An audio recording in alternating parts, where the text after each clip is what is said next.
ပြီးတော့ဒီကောင်လေးရဲ့စားဘစ်ကိုလည်းလုံးဝစိတ်ပူစရာမလိုဘူးစီးဝင်းချင်းလောင်နဲ့ရတယ်ဆိုတော့ကျွန်တော်အရင်တက်နေပြီအားလုံးပဲမင်္ဂလာပါကျွန်တော်ကတော့ဘာဖို့ electronic ကိုခန့်မယ်ဖြစ်ပါတယ်ကျွန်တော်အခု on inverter နဲ့ 20G battery လေးကိုကျွန်တော်တောင်းကလာပေါ်မှာသွားပြီးတော့တက်ဆင်ပေးခဲ့တာလေးပေါ့နော်ဒီ on inverter 24.2 kW ကျွန်တော် 20G 25.64 300Ah battery လေးကကျွန်တော်ဘာအသုံးပြုလို့ရတယ်ဆိုတော့ကြီးကကျွန်တော်တို့အိမ်သုံးပစ္စည်းတွေမှာအသုံးပြုလို့ရတယ်ခုမှပြောရရင်ကျွန်တော်တို့ဒီမီဒီချောင်းတွေပန်ကနေပြီးတော့ရေခဲတက်တာ air cooler weight shorter laptop အစားရှိတဲ့ဒါအိမ်သုံးမီမွေးရောင်သုံးပစ္စည်းတွေရတယ်ပြီးတော့မိတ်ဆွေတို့က air con တစ်ကောင်ကိုအသုံးပြုမယ်ဆိုရင်ကျွန်တော်တို့6နာရီဝန်းကျင်လောက်ဒီကောင်းအသုံးပြုလို့ရတယ်ဆက်လက်လေးပဲဖြစ်တယ်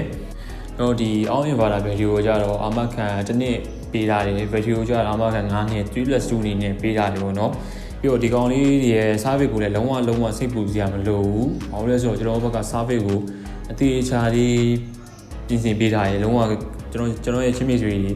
service ကိုလည်းလုံးဝစိတ်ပူရလေးမရှိအောင်ကျွန်တော်အကုန်လုံးလုပ်ပေးထားတယ်။ပြီးတော့ဒီ on inverter နဲ့ဒီ on inverter 24.2 kW နဲ့ကျွန်တော်တို့ 20G 24.6 ကို 300Ah ကိုမှကျွန်တော်